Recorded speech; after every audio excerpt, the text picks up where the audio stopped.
How did you find sort of transitioning into the director's chair for the first time? Yeah, it was intimidating at first. It felt a lot like huge imposter syndrome. I felt like I was on set and I was saying things and I was hoping that people were like taking me seriously. Thankfully, my cast was taking me seriously, but I had a lot of fears. But I had to quickly like drown out those thoughts or those doubts and just focus and lock in on what I needed to do. But yeah, 15 plus years of experience in front of the camera and working with some of the best directors in the world. I had to trust myself that I could find or put a package together for myself of those experiences to guide me and enable me to be a leader with a vision and stay on point with that and to guide my cast as well. So at the end of it, I'm really proud that I stuck with it. And Kenyah and Lamar, how do you find Letitia as a director? Hey, Letitia, she's just incredible. Like, honestly, from the very beginning, before we even went on set, there was just conversations, there was meetings about finding the character and just the comfortability.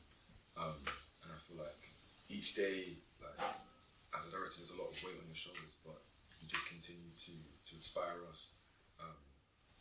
The organisation, from our perspective, like, we knew what we needed to do, do you know what I mean? And there was not a lot of stress, like, we knew what the scene was like that day and how we wanted it to play out and exactly what the frame was like. So in terms of this delegation of role and just the way you were very assertive and direct with what you wanted us to do, just create a space of comfortability for us to tap into different spaces and to also just wind down and take the time to get to know the characters a lot deeper with you and to understand this story as a whole, and reading the scripts and all these conversations before and after just kind of came together.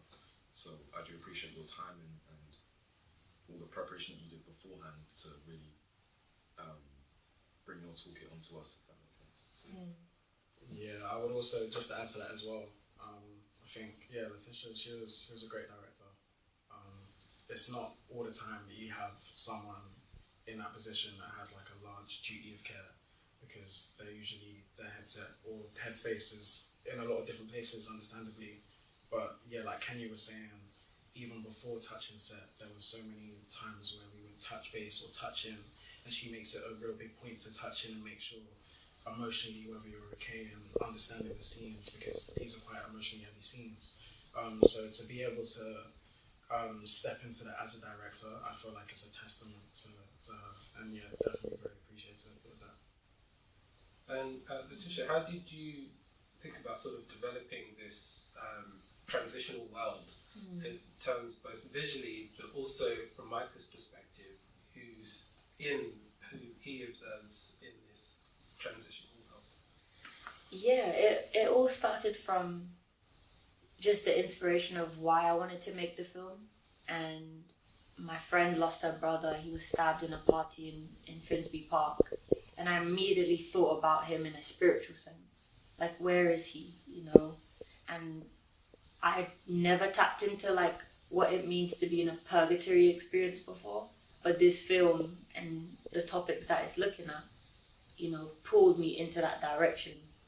And once I was clear about that, then I thought about what we call the in-between in our film. And that was pulling me to locations, and it was pulling me in a way that I had to find something that felt separate from Earth. So it was a mixture of things. It was a mixture of finding the right locations, being very clear about what I wanted that holding place to feel like spiritually. There's a mixture of combining that with music as well, how I was going to shoot it. I wanted it to feel ethereal and different. And it was that task of finding those pieces and putting it all together. But yeah, I wanted that clear sense of this is Earth, this is the in-between where we find them as they explore unity, and Micah transcends into space, where his spirit will be held next to the moon. So I wanted that to be very clear, and I made it my mission to find the locations that fit that. And sort of winding it out, like what do you hope audiences take away from the film? Well, it's definitely just conversations with each other, conversation on topics of brotherhood, of trust, the representation of young black boys. It was really important for me to bring my secondary school friends to come and see it. We grew up in an era which, you know, the news is what's around the corner, do you know what I mean? And so it was really important for them to really see it artistically, but also for me to be in it, and then for them to really touch upon topics and ideas of just empowerment and how we can better our relationships. So I think it's been really impactful because I've seen a change within ourselves, within how they've been treating their friends. Has also had a ripple effect.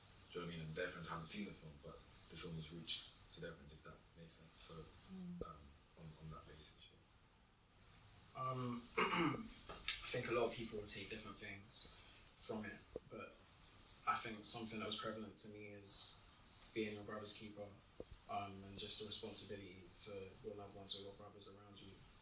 So I think if there was something I wish that people took away from it, it's just how they see themselves and then their brothers, and their responsibility to that as well.